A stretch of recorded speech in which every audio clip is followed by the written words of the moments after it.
ప్రభు అయిన యేసుక్రీస్తు వారి పరిశుద్ధమైన నామం పేరిట అనేక ప్రాంతాల నుంచి మా ఆహ్వానాన్ని మన్నించి ఇక్కడికి వచ్చిన మీ అందరికీ మా హృదయపూర్వకమైన వందనాలు తెలియజేస్తున్నాను.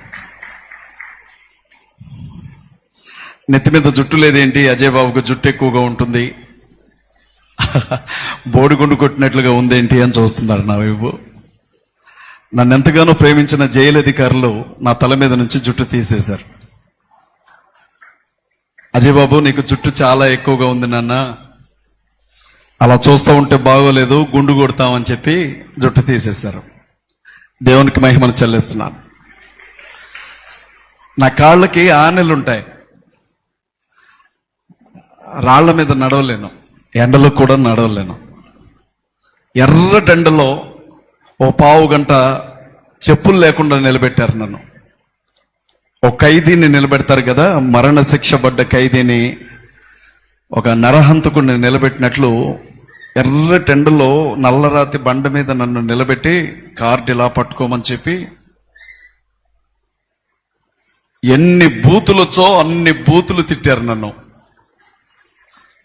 జైలధికారులకి కృతజ్ఞతలు చెప్తున్నాను. జైలధికారులకి నన్ను అరెస్ట్ చేసి తీసుకొని వెళ్ళిన రోజు నా ఒంటి మీద ఏ డ్రెస్ ఉందో 5 రోజుల పాటు అదే డ్రెస్ ఉంచారు తప్ప నా కోసం ఇంకొక టీషర్ట్ ఇవ్వడానికి కూడా జైలధికారులు ఒప్పుకోలేదు. ప్రభు పేరిట వారికి ప్రత్యేకమైన కృతజ్ఞతలు చెల్లిస్తున్నాను.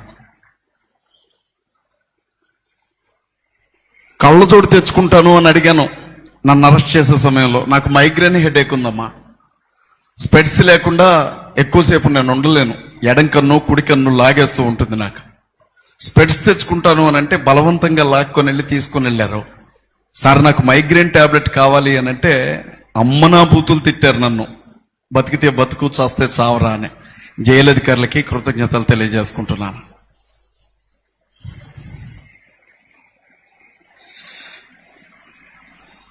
ప్రభువును బట్టి అవమానించబడ్డాను, ప్రభువును బట్టి దూషించబడ్డాను. చాలా మంది అనుకుంటున్నారు జైలుకి వెళ్ళి వచ్చేసరికి అజయ్ బాబు మారిపోయాడు అని. నేను ఒక్కటే చెప్తానండి, రోజుకో మాట, పూటకో మాట, గంటకో మాట మార్చడానికి నేను అన్యుణ్ణి కాదు, క్రైస్తవుణ్ణి. ఒక్కటే మాట. ఎప్పటికే 40 ఏళ్ళు బ్రతికేశాను సార్. మహా అయితే ఇంకొక 20 ఏళ్ళు బతుకుతానేమో. యాక్సిడెంట్లు జరగకపోతే, గుండెపోటేది రాకపోతే, కరోనా లాంటి తెగులు మళ్ళీ మీదకి రాకపోతే, అనుకోకుండా ఏ ప్రమాదం జరగకపోతే ఇంకొక 20 ఏళ్ళు బతుకుతానేమో. ఉట్టి కట్టుకొని 1000 ఏళ్ళు అయితే నేను బతకను. మీరు చంపినా ఒకరోజు చచ్చిపోతాను, మీరు జాలి చూపించి వదిలిపెట్టినా ఒకరోజు చచ్చిపోతాను. కాబట్టి చావంటే నాకు భయం ఉండదు, బ్రతుకు మీద ఆశ ఉండదు. ఇందుకు నన్ను ఎందుకు అరెస్ట్ చేశారో కూడా చెప్పాలి. ఆ మాట చెప్పడానికి ముందు నేను మీకు ఒక చిన్న కథ చెప్తాను. ఒక వీధిలో త్రాగుబోతు భర్త ఎప్పుడు చూడు బాగా తాగొచ్చి భార్యను పట్టుకొని కొడతా ఉండేవాడట. అతను కొట్టే ఆ దెబ్బలకి నొప్పులు తట్టుకోలేక అమ్మా అయ్యా అనుకుంటూ కేకలు పెట్టేదట ఆ తల్లి. పోలీస్ స్టేషన్కి వెళ్ళిందట. నా భర్త నాకు నరకం చూపిస్తున్నాడు అని కంప్లైంట్లు ఇచ్చి వచ్చిందట. కొన్ని రోజులు గడిచాయి, ఆవిడ్ని పోలీసులు అరెస్ట్ చేసి తీసుకొని వెళ్ళిపోయారట. ఎవరిని? ఆవిడ్ని. సార్ నన్ను అరెస్ట్ చేశారేంటి అని అడిగిందట ఆవిడ. అడిగితే ప్రతిరోజు సాయంత్రం పూట నువ్వు ఒకటే న్యూసెన్స్ చేస్తున్నావట బజార్లో. ఇరుగు పొరుగు వాళ్ళందరూ ఆ కేకలు తట్టుకోలేకపోతున్నావు, ఆ అరుపులు తట్టుకోలేకపోతున్నావని నీ మీద కంప్లైంట్ ఇచ్చారు, న్యూసెన్స్ కేసు కింద నేను బుక్ చేసావన్నారట. వెంటనే ఆ తల్లందంట, న్యూసెన్స్ కేసు కింద నన్ను బుక్ చేయడం ఏంటి సార్? మా ఆయన ప్రతిరోజు తాగొచ్చి కుక్కను కొట్టినట్టు కొడుతుంటే సాయం చేయమని నొప్పులు తట్టుకోలేక అరిశానే తప్ప జనాలను ఇబ్బంది పెట్టడానికి కాదు అని అంటే పోలీసులు అన్నారట, మాకు అదంతా అనవసరం, నీ మీద న్యూసెన్స్ కేసు ఫైల్ అయింది అని జైలుకి పంపారట. నన్ను కూడా అట్లనే పంపించారు జైలుకి. నేనెందుకు జైలుకి పోయానో తెలుసా? నేనెందుకు జైలుకి వెళ్ళానో, నా మీద ఏ కేసులు పెట్టారో తెలుసా? బైబిల్ గ్రంథం దేవుడు ఆత్మ గనుక ఆయన్ని ఆరాధించువారు ఆత్మతోనూ సత్యముతోనూ ఆరాధించండి అని చెప్తోంది. నేనేమన్నానంటే క్రైస్తవ సమాజం యేసుక్రీస్తును ఒక ఆత్మగానే చూస్తాం తప్ప ఆయన్ని మేము విగ్రహంగా చూడలేము అని చెప్పాను. ఆ మాట అన్నందుకి నా మీద కేసు పెట్టారు. చూడండి ఎంత గొప్ప కారణమో. ఆయన విగ్రహం కాదు, అలాంటిది ఒకవేళ విగ్రహం అయితే మీరు నాకు ఇస్తే నేను ఒక మాట నోరు జారాను. ఇక రెండవది, మీ అందరికీ తెలుసు, బైబిల్ అనం మనం దీన్ని హోలీ బైబిల్ అంటాం. ఏమంటాం? హోలీ బైబిల్, పరిశుద్ధ గ్రంథం అంటాం. ఇలాంటి గ్రంథాన్ని పట్టుకొని బొక్కడా బైబిల్, ఇలాంటి గ్రంథాన్ని పట్టుకొని, క్షమించండి నన్ను ఆడబిడ్డల ముందు అంటున్నాను, లంజల పుస్తకం ఇలాంటి బైబిల్ను పట్టుకొని యేసుక్రీస్తును కన్న తల్లి రోమా సైనికుడితో పడుకొని యేసుని కంది అని మాట్లాడుతుంటే తట్టుకోలేకపోయాను. నేనేమన్నానంటే, బైబిల్ గ్రంథాన్ని బూతు పుస్తకం అనడానికి నోరెలా వస్తుందిరా నీకు, మరి మీ పురాణాల్లో ఉన్నవేంటి, అవి బూతులు కాదా అన్నాను. దాని మీద ఒక కేసు పెట్టారు. మీరు నమ్మండమ్మా, నరకం ఎలా ఉంటుందో చూపించారు నాకు 7 రోజులు. కటింగ్ వాళ్ళు ఇలా చేశారనుకుంటున్నారా? గుంటలు తవ్వినట్లుగా అక్కడ కొంచెం అక్కడ కొంచెం అక్కడ కొంచెం కట్ చేశారు నన్ను. ఆ జైలు అధికారి ఒక ఆయన ఏమన్నాడు తెలుసా? అందరూ వినాలి. యారా లంజా కొడక, బ్రిటిష్ వాళ్ళు మీ అమ్మతో కలిస్తే పుట్టినవారా నువ్వు అని అన్నాడు నన్ను ఎర్ర టెండల్లో నిలబెట్టి. నాకు చాలా కష్టం అనిపించిందమ్మా. నేనెవరింట్లో దొంగతనం చేయలా, నేనెవరి మీద దాడి చేయలా, నేనెవరిని చంపమని పిలుపునివ్వలా, నేనెవరిని కించపరచలా, నేనెవరిని అవమానించలా. ఉన్నది న్యాయం మాట్లాడినందుకు 7 రోజుల పాటు నా బిడ్డలకి దూరంగా నేను జైల్లో ఉన్నాను. పోలీసు అన్నలకి కృతజ్ఞతలు చెప్తున్నాను. ఎందుకంటే క్రీస్తు విషయమై నింద అనుభవించుట నాకు, శ్రమ అనుభవించుట నాకు మేలాయను అన్నట్లుగా నా తల మీద ఉన్న జుట్టును మాత్రమే తీయగలిగారు, కానీ నా ఆత్మవిశ్వాసాన్ని కించిత్తు కూడా కదిలించలేకపోయారు ఎవరు కూడా. నాకెక్కడ అభి మాట్లాడుతుంటే ఏడుపు వచ్చేసింది నాకు. ఎందుకంటే జైలుకి చూడడానికి వచ్చిన వాళ్ళు మీరు రావాలి, జైల్లో ఏమన్నా ఉంటే నన్ను పలకరించాలి. నా భార్య, నాకు 1.5 సంవత్సరం బాబు, 5 సంవత్సరాల బాబు, వాడికి బాగలేదు ఒంట్లో నన్ను అరెస్ట్ చేసే సమయానికి. నా బిడ్డకు కూడా పరిస్థితి సరిగా లేదు.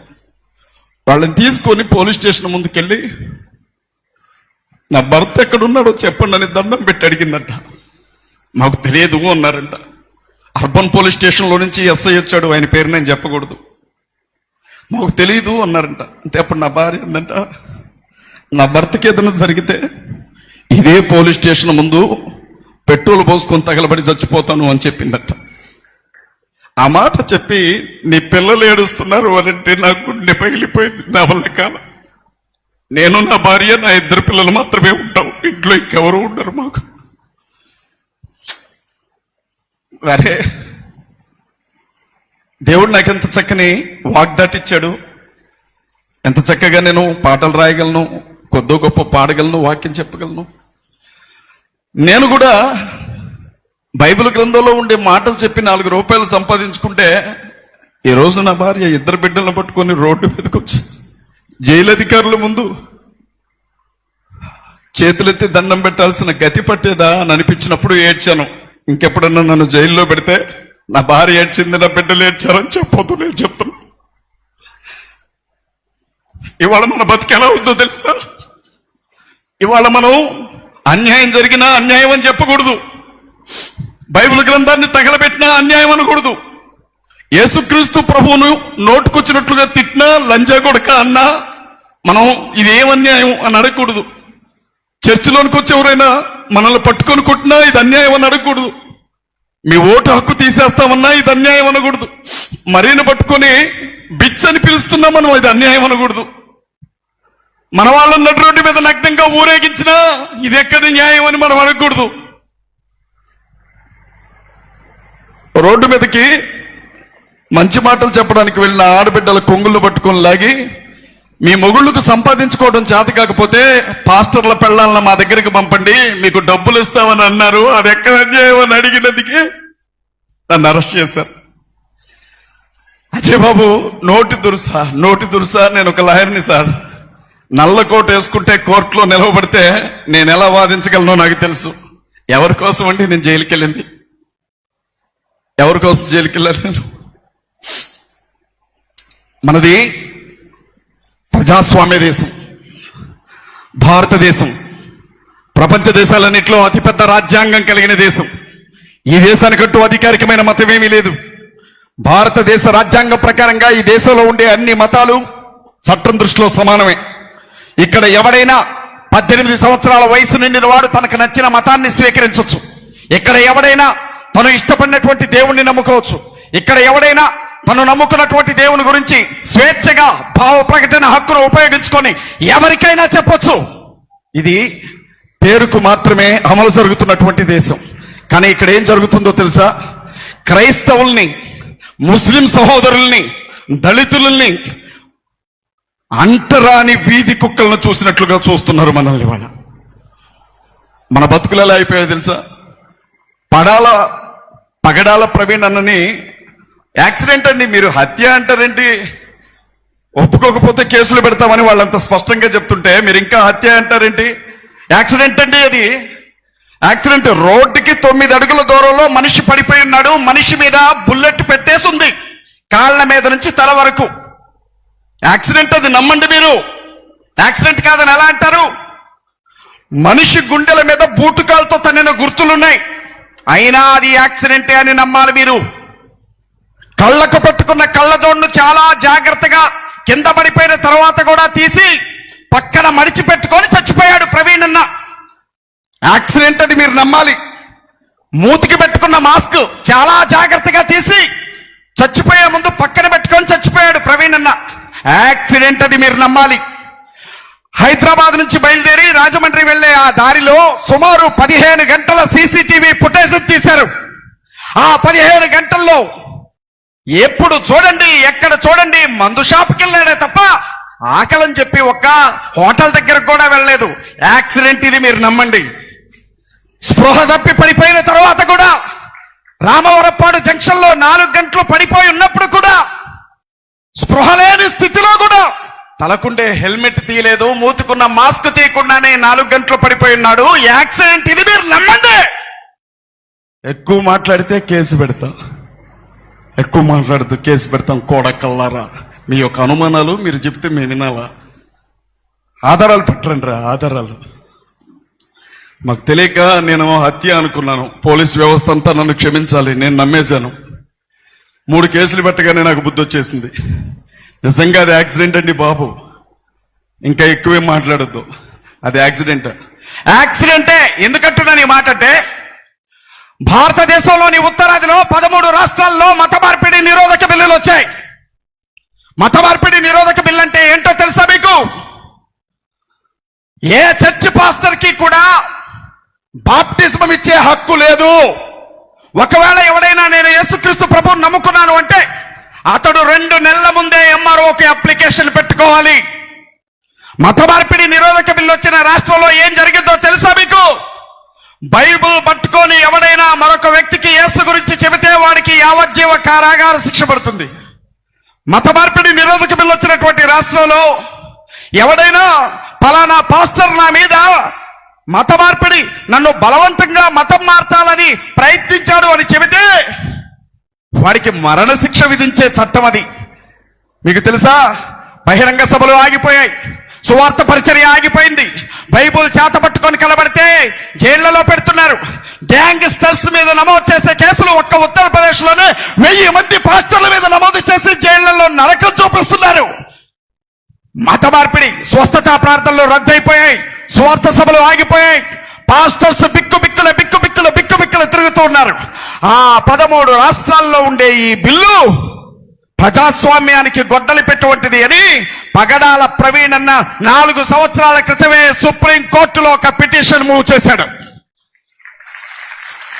భారతదేశంలో అదే బిల్లు ఒకవేళ దక్షిణాదిలో ఉండే మన తెలంగాణ, దక్షిణాదిలో ఉన్న మన ఆంధ్ర, దక్షిణాదిలో ఉన్న మన తమిళనాడు, దక్షిణాదిలో ఉన్న మన కర్ణాటక, దక్షిణాదికి చెందిన కేరళ, అండమాన్ నికోబార్ దీవులు, లక్షద్వీప్, పాండిచ్చేరి ప్రాంతాలకు కూడా వస్తే సేవకులందరినీ చంపుతారు అని చెప్పి సుప్రీంకోర్టులోనికి వెళ్లి పిటిషన్ వేసి రేపంటే రేపే వాళ్ళు 4 లాయర్లను పెడితే క్రైస్తవుల పక్షాన నేను ఒక్కడే వాదిస్తాను అని రేపు సుప్రీంకోర్టుకు వెళ్లాల్సినటువంటి రోజు. 13 రాష్ట్రాల గవర్నమెంట్లను భయపెట్టిన ఆ వ్యక్తి తాగి తాగి తాగి తాగి పాపం రోడ్డు పక్కన పడిపోయి చచ్చిపోయాడు, యాక్సిడెంట్ అయ్యి. నమ్మండి, నమ్మాలి సుమా. 2,000 కోట్ల రూపాయల ఆస్తున్న మనిషి, 2,000 కోట్ల రూపాయల ఆస్తున్న మనిషి, 2 ఆడబిడ్డలు చాలరని 8 మంది అనాథ పిల్లల్ని ఇంట్లో తెచ్చి పెట్టుకొని వాళ్ళని పెంచి పోషించి పెళ్లిళ్ళు చేసిన మనిషి, 200 మంది అనాథ పిల్లలకి ప్రతి నెల అన్నం పెట్టే మనిషి, ప్రతి నెల 20 లక్షలు శాలరీ ఇచ్చే మనిషి కోదాళ్ళలో ఒకసారి మందు కొనుక్కున్నాడు, ఏలూరులో ఒకసారి మందు కొనుక్కొని తాగి తాగి తాగి సీసీ కెమెరాల్లో కనబడుతున్నానా లేదా అని చెప్పి కనబడి కనబడి కనబడి ఆధారాలన్నీ ఇచ్చి చచ్చిపోయాడు పాపం యాక్సిడెంట్ లో చచ్చిపోయాడు. నేను మళ్ళీ చెప్తున్నా, ఎవరైనా హత్య అంటే ఐజీ గారు కేసు పెడతానన్నారు. జాగ్రత్త జాగ్రత్త తమ్ముడు, ఇది యాక్సిడెంట్ అని నమ్మండి. మర్యాదగా చెప్తున్నా, యాక్సిడెంట్ అండి, యాక్సిడెంట్ ఇది. అది యాక్సిడెంట్. అజయ్ బాబు మత విద్వేషాలు రెచ్చగొట్టేవాడు, రోడ్డు పక్కన నోట్లో గంజా వేసుకుని తిరిగేవాడిగా. చదువుకున్నానా, బిఏ చదువుతూ కాకతీయ యూనివర్సిటీలో గోల్డ్ మెడల్ తీసుకున్నాను, ఉస్మానియా యూనివర్సిటీలో LLB చేసి టాప్ ర్యాంకర్ని నేను. మాట్లాడడం తెలుసా నాకు తెలుసా? నాకు తెలియక మాట్లాడితే నన్ను తీసుకెళ్లారు. నాలాంటి వాడిని అసలు ఎన్కౌంటర్ చేయాల్సింది వదిలేశారు. ఇంకా మీరు మాట్లాడుతున్నారేంటి అజయ్ బాబు గురించి?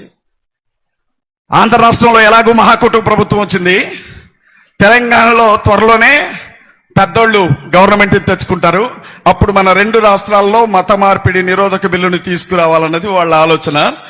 ఎదురు తిరిగి మాట్లాడుతున్నటువంటి అజయ్ బాబు ఎవడీడు కోన్కిస్కా గొట్టంగాడు అని చెప్పి అరెస్ట్ చేశారు నన్ను. ఇది జరిగింది. నేనేమంటానంటే, ఎక్కువసేపు మాట్లాడినా ఇక్కడ పోలీసులు ఉంటారు, ఇన్వెస్టిగేషన్ ఆఫీసర్స్ ఉంటారు, ఇంటెలిజెన్స్ డిపార్ట్మెంట్ వాళ్ళు ఉంటారు, పక్కనే పెద్ద ఆయన ఆఫీస్ కూడా ఉంది. ఇదంతా వద్దు, ఇదంతా వద్దు. మీరు చర్చిలు పడగొట్టడం ఎందుకు, పాస్టర్లను చంపడం ఎందుకు, బైబిల్ తగలబెట్టడం ఎందుకు, రోజు గంటల తరబడి యూట్యూబ్ ఛానల్స్ పెట్టుకుని అమ్మనా బూతులు క్రైస్తవులను తిట్టడం ఎందుకు, మా ఆడబిడ్డలను నగ్నంగా ఊరేగించడం ఎందుకు, మణిపూర్ లాగా అన్ని రాష్ట్రాలను చేయడం ఎందుకు?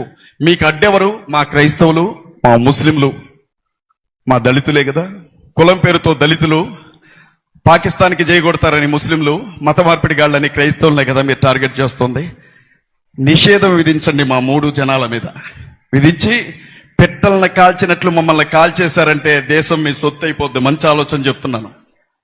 అందరినీ ఒక్కసారి లేపేశారో అసలు ఏ గొడవ ఉండదు. అప్పుడెవరు మాట్లాడరండి, అప్పుడెవరు మాట్లాడరు. నాలాంటోడు బయట ఉండకూడదండి బాబు, తప్పు కాదు. రేపు భారత రాజ్యాంగాన్ని మారుస్తానంటుంటే రాజ్యాంగం లేనప్పుడు ముడ్డి చుట్టూ తాటాకులు కట్టి, మూతకు ముందు కట్టి, చదువుకు దూరం చేసి, గుడికి దూరం చేసి, వేదాలు చదివితే నాలుకలు కోసి, చెవుల్లో సీసాలు పోసి, అంటరాని వాళ్ళని నడుచుకుంటూ వెళ్లే దారిలో కల్లాపులు చల్లిన మా బతుకులు మళ్ళీ మాకు కావాలి. మేము ఎలా బతకాలో తెలుసా? దేవదాసి వ్యవస్థలుగా మారిపోవాలి. మా ఆడబిడ్డల్ని ఎవరు పడితే వారు అనుభవించాలి. మేమేమైపోవాలా? జోగినీలుగా మారాలి. ఊరంతా మా ఆడబిడ్డల్ని తీసుకొని వెళ్ళిపోవాలి. మళ్ళీ సతీ సహగమనం కావాలి, బాల్య వివాహాలు జరగాలి. మా వాళ్ళందరినీ మీరు ఓట్ల కోతలు కూసుకోవాలి. అప్పుడు మీరు బాగుంటారు, మాకు బుద్ధి వచ్చింది. రాజ్యాంగాన్ని మార్చాలండో. క్రైస్తవులకి ముస్లింలకి ఉండే ఓటు హక్కు రద్దు చేస్తారట. నేను ఆ మాట చెప్పనా? అరే, ఇంత జరిగితేనే, ఓటు హక్కు ఉంటేనే ఒక్క పార్టీ ఓడు మాట్లాడాల మన గురించి. మాట్లాడారా? సరే, బీజేపీ మాట్లాడలేదు అంటే మనం అంటే పడదు అనుకుందాం. బీఆర్ఎస్ మాట్లాడలేదు అని అంటే పోనీ వాళ్ళు కూడా పర్వాలేదు అనుకుందాం. కాంగ్రెస్ ఏమన్నా మన కోసం మాట్లాడిందా? ఒక్క మాట. ఆంధ్రాలో సరే, తెలుగుదేశం మాట్లాడలేదు, జనసేన మాట్లాడలేదు, బీజేపీ మాట్లాడలేదు అంటే ఓకే అనుకుందాం. షర్మిలారెడ్డి గారి భర్త పాస్టర్ గారే షర్మిలా రెడ్డమ్మన్న నోరు తెరిచి కాంగ్రెస్ పార్టీ అధ్యక్షురాల హోదాలో ఒక్క మాట మనకు మద్దతుగా మాట్లాడిందా? చివరికి కనీసం నేను క్రిస్టియన్ని, బైబిల్ చదువుతా, రోజు ప్రార్థన చేసుకుంటా అని చెప్పిన జగనన్న మన పక్షాన 2 మాటలు మాట్లాడా? పిచ్చోడు పిచ్చోడు పిచ్చోడు అని మనం అందరం ముద్రేశామే, ఆ కేఏ పాల్ ఒక్కడే కొట్లాడుతున్నాడు ఇవాళ. మీకు తెలుసా, మీడియా ఆయన ఒక బఫూన్ చేసింది. ఇవాళ టర్కీలో ఇరు దేశాలకి మధ్య శాంతి ఒప్పందాల కోసం టర్కీలో కూర్చున్నాడు ఆ మగాడు. ఇక్కడ మేసాలు తిప్పి తొడలు జర్చే వాళ్ళని గేటు దగ్గరకు కూడా రానియరు, కుక్కలను కొట్టినట్టు కొడతారు వాళ్ళు అక్కడ. అయినా కేఏ పాల్కి పాపం 10 ఓట్లు కూడా పడలా. నేను విషయం చెప్తున్నా. చివరిగా ఒక మాట చెప్పనా, నిన్ను కొడితే ఏ పార్టీ రానప్పుడు నీకు పార్టీలు ఎందుకు? నీ చర్చలను పడగొడితే ఏ పార్టీలు రానప్పుడు నీకు పార్టీలు ఎందుకు? నీ బైబిల్ తగలబెడితే ఏ పార్టీ రానప్పుడు నీకు ఆ పార్టీలు ఎందుకు? నీ బిడ్డలకి ఏ ఉద్యోగం ఇవ్వడానికి ఒక చట్టం లేనప్పుడు నీకు ఆ పార్టీలు ఎందుకు? ఓట్లు వేయడానికి తప్ప నువ్వు దేవునికి పనికిరావని చెప్పిన ఏ పార్టీనైనా నేను చెప్తున్నాను, దయచేసి ఈ రాజకీయ పార్టీలని గజ్జి కుక్కలను చూసినట్లుగా దూరంగా పెట్టండి. ఈ క్షణాన తీర్మానం చేసుకోండి. అరే బాబు, నీ నుండి నాకెంత దూరమో నా నుండి నీకు అంత దూరం. కదలబడుతున్నారా? భారతదేశంలో క్రైస్తవులు, ముస్లింలు, దళితులు కలిపితే 100లో 50% మంది ఉన్నామే. మా ఓట్లు అవసరం లేకుండానే గెలవండి చూస్తాం, మా మద్దతు లేకుండానే గెలవండి చూస్తాం. సింపుల్ తెలుసా, పెద్ద పెద్ద పాస్టర్స్ అందరినీ సైడ్కి తప్పిస్తే మిగిలిన పాస్టర్లు భయపడతారన్న కుట్ర నడుస్తోంది భారతదేశంలో. పాస్టర్స్ ని కాపాడుకోవాలి. ఈ మాట చెప్పి నేను ముగిస్తాను. నిన్న ప్రవీణ్ అన్న, మొన్న ప్రవీణ్ అన్న, నిన్న అజయ్, ఈరోజు స్టీవెన్ అన్న కావచ్చు, అభినయ్ కావచ్చు, రేపు ఇంకొకరు కావచ్చు. ఇదే ప్లేస్ లో కానీ వాళ్ళ మత పెద్దలుండుంటే ఎలా ఉండేదో ఒక్కసారి ఆలోచించండి. వాస్తవం కాదమ్మా? వాస్తవం కాదా? నేనేమంటున్నాను అంటే, ముస్లింలైనా క్రైస్తవులైనా అబ్రహాము గారి సంతానమే. ఒకరు హాగరు బిడ్డలైతే మరొకరు శారమ్మ బిడ్డలో. దళితులు ఈ 2 వర్గాల్లో ఉన్నారో ముగ్గురం రక్త సంబంధికులమే అన్న విషయాన్ని మనం మర్చిపోవద్దు. మనకు వేరే ఆప్షన్ లేదు. నేను చెప్తున్నాను, అన్న మాట్లాడుకుంటున్నాడు, చచ్చిపోయిన తర్వాత శాంతి ర్యాలీలు చేస్తారా? నేను బాగుండేది తెలుసా, ఈరోజు అసలు నేను చచ్చిపోయి ఉంటే ఖమ్మంలో ఒక 5,000 మంది వచ్చేవాళ్ళు ర్యాలీకి. నేను చచ్చిపోలా, లేకపోతే చాలా మంది జనం వచ్చేవాళ్ళండి. ఇంకా నేను బతికే ఉన్నాను, పిచ్చోండి, నాకు అర్థం కాల. ఈసారి చచ్చిపోయారు అని తెలిసినప్పుడు వాళ్ళకి చెప్పండి, రోడ్డు ఎక్కుతారు. మంచిగా కోడి మాంసం కోరేసుకుని తిని, కడుపు నిండా ఏట మాంసం వేసుకుని తిని, చేతిలో ఫ్లెక్సీ పట్టుకుని, ప్లకార్డు పట్టుకుని రోడ్డు మీదకి వస్తారు. అజయ్ బాబు చచ్చిపోవాలి అని చెప్పి ప్రార్థన చేయండి, అప్పుడన్నా యూనిటీ వస్తుందేమో. ప్రవీణ్ పగడాల అన్న ఎప్పుడు అనేవాడట ఆయన పెద్ద బిడ్డతో, నా ప్రాణానికి ప్రమాదం ఉందని ఇన్నిసార్లు చెప్తున్నా క్రైస్తవులు ఏకం కావట్లా, నేను చచ్చిపోతే అన్నా వీళ్లలో యూనిటీ వస్తుందేమో అనేవాడట. భూమి మీద బ్రతుకున్నంత కాలం ప్రవీణ్ పగడాల చేయలేని పని ఆయన మరణం తర్వాత జరిగింది. ఈ టైంలో నేను ఒక మాట చెప్తా, ప్రశాంత్ అన్న ఎవరెవరో యూట్యూబ్ వేదికల మీద నేను అజయ్ బాబు కోసం పిటిషన్ వేశానంటాడు ఒక పెద్ద లాయరు. అజయ్ బాబు అన్న నేనే వాదిస్తున్నాను అంటాడు ఇంకొక లాయరు. అజయ్ బాబు కోసం కొట్లాడుతుందని నేనే అంటారు. నాకు ఆశ్చర్యం అనిపించింది, అసలు వీళ్ళతో నేను ములాఖత్ కూడా కాల. అర్ధరాత్రి లేక అపరాత్రి లేక నా కోసం కొట్లాడింది అడ్వకేట్, హైకోర్టు అడ్వకేట్స్ ఇక్కడ ఉన్నారు. ప్రశాంత్ గారు, కిరణ్ గారు, ప్రశాంత్ అక్క, జ్యోతక్క, ఆ 4 మాత్రమే నా కోసం కొట్లాడినారు. మీకు తెలుసా, రే మీవాడు బలిసి కొట్టుకుంటున్నాడు రా, మా దేవీ దేవతల గురించి మాట్లాడుతున్నాడు అని చెప్పినటువంటి సిఐ తెల్లారి నన్ను ఏమన్నాడో తెలుసా? నా చేతులు పట్టుకొని మీ లాయర్ గారిని దయచేసి కోర్టులో నా మీద కేసు వేయొద్దని చెప్పండి అని బతిరాడా. నన్ను చుక్కలు చూపించారు అక్కడ. పట్టపగల మీటింగ్ అంటే మీరు 1000 మంది రాలా? అజయ్ బాబును అరెస్ట్ చేశారని తెలిసి హైదరాబాద్ లో 500 మంది వచ్చి కూర్చున్నారు స్టేషన్ ముందు అర్ధరాత్రి పూట. జూలు వదిలే సింహాలు నిద్రలో ఉన్నాయి ఇన్ని రోజులు. కోతులు తిరిగినాయి పక్కన, కుక్కలు తిరిగినాయి పక్కన, ఎలుకలు తిరిగినాయి పక్కన, పందులు తిరిగినాయి. ఎందుకంటే నిద్రపోతున్నాయి. ఇప్పుడు లేచినాయి ఆ సింహాలు, క్రైస్తవ సింహాలు నిద్ర లేచినాయి. అవి పడుకోనే ఉంటే పొడిచి లేపారు, తోక నరికారు, మెడ నరికారు, జుట్టు నరికారు. నీకు దిక్కులేదే, నువ్వు లే అన్నారు. లేచినాయి క్రైస్తవ సింహాలు. ఏమైతుంది? మహా అయితే ఇంకొక వారం రోజులు నన్ను జైల్లో పెడతారేమో, ఇంకొక 10 రోజులు అడిషనల్ గా. ఈసారి ఉన్న జుట్టంతా తీసి నున్నగా గుండుకేస్తారేమో. తప్పే ఉంది? యేసుక్రీస్తు ప్రభు కోసం పౌలు తలనీలాలు ఇచ్చాడు. నేను కూడా గుండు కొట్టించుకోవడానికి ఈసారి అరగుండు కొట్టండి, అప్పుడు ఇంకా బాగుంటుంది. ఎట్లా తీయొద్దు, ఎట్లా తీస్తే బాగోదు. ఇలా కొంచెం అరగుండు ఇలా కొడితే అప్పుడు గాని బాగుంటుంది. నాకు జరిగిన అవమానం కాదు ఇది, యావత్ క్రైస్తవ సమాజానికి జరిగిన అవమానం ఇది. మా ఆవిడ అక్కడ కూర్చొని చూస్తా ఉంది, పిచ్చి మొహంది. ఎప్పుడు నాతో అంటది, నీకెందుకయ్యా, నీకెందుకు చిన్నపిల్లలు అని. గుండె పగిలి చచ్చిపోద్దాం అనుకున్నా నేను. నన్ను అరెస్ట్ చేశారు. ఎలాగో తెలుసా, ఇంటి ముందు ఏదో దొంగల పడ్డట్లుగా ఊరుకొచ్చారు. వాళ్ళు పోలీసులు అని నమ్మడానికి నాకే ఆధారం లేదు. ఒక్కొక్కడు 3 బొట్లు పెట్టుకున్నాడు. నేను చెప్తున్నాను, నమ్మండి. వాళ్ళు వేరే సంఘాల కార్యకర్తల నన్ను చంపుతానని బెదిరించారు. అప్పటికే నేను ఖమ్మంలో కేసు పెట్టాను, 5 మీద ఎఫ్ఐఆర్ కూడా అయింది. నా పోలీసులు రక్షణ కల్పిస్తారు అని నేను పోలీస్ స్టేషన్ లో నా ప్రాణానికి హాని ఉందని కేసు పెడితే పోలీసులే నన్ను తీసుకెళ్లారు. అనుకుంటున్నాను, జన్మంటూ ఒక తల్లి చెప్పిన మాట చెప్పి నేను ముగిస్తున్నాను. ఏంటో తెలుసా, నా బిడ్డని కష్టపడైనా పోలీస్ ఆఫీసర్ని చేయాలనుకున్నాను, కానీ అడుక్కొని తినమనైనా చెబుతారు, కానీ పోలీస్ జాబ్కు మాత్రం వెళ్ళొద్దని చెప్తాను అని చెప్పి ఒక పిల్ల నాకు స్టేట్మెంట్ పెట్టింది, ఒక తల్లి నాకు రాసి పెట్టింది. కష్టం వచ్చినా, బాధ వచ్చినా, ఇబ్బంది వచ్చినా, న్యాయం జరిగిద్దని మీ దగ్గరకు వచ్చే మా మీద మీరు ప్రతాపం చూపెడితే మేము ఎక్కడికి వెళ్ళాలా? మాకు సాయం చేసేది ఎవరు? పోలీసుల విషయం గురించి ఆలోచించాలా? ఏది ఏమైనా హైదరాబాద్ నుంచి వచ్చిన వాళ్ళు ఒకసారి లేచి నిలబడండి దయచేసి. హైదరాబాద్ పట్టణం నుంచి వచ్చిన వాళ్ళు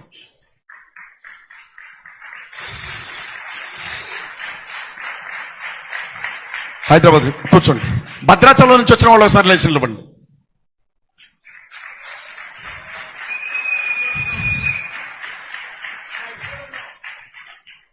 ఇక్కడ కూడా ఉన్నారు, మీరు కూర్చోండి. ఇప్పుడు ఖమ్మం నుంచి వచ్చిన వాళ్ళు ఒకసారి లేచి నిలబడండి. ఓన్లీ ఖమ్మమేనయ్యా మాది.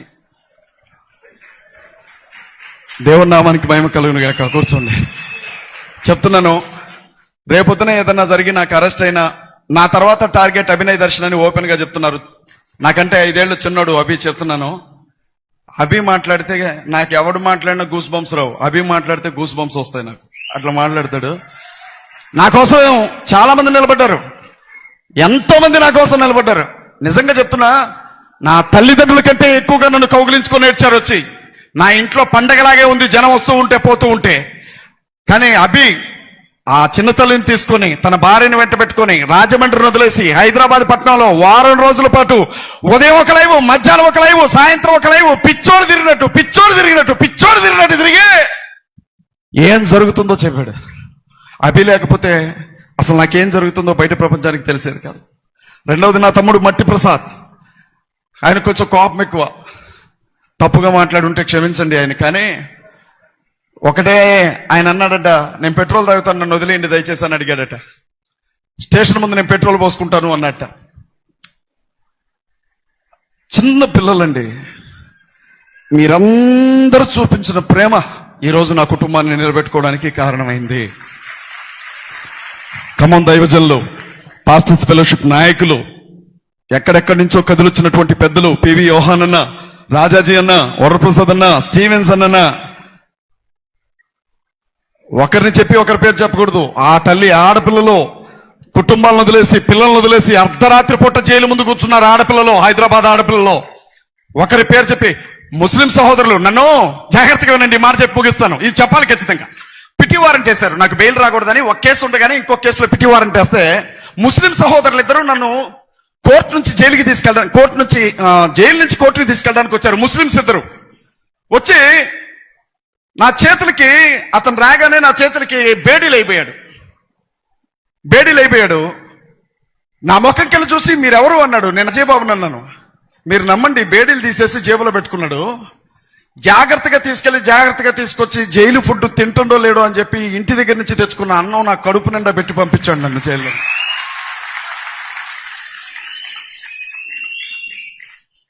మంచోళ్ళేరా, ప్రాణాలు పెట్టే పోలీసులు కూడా ఉన్నారు.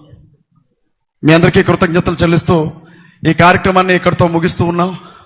దేవుని చిత్తమైతే మళ్ళీ మనం కలుద్దాం.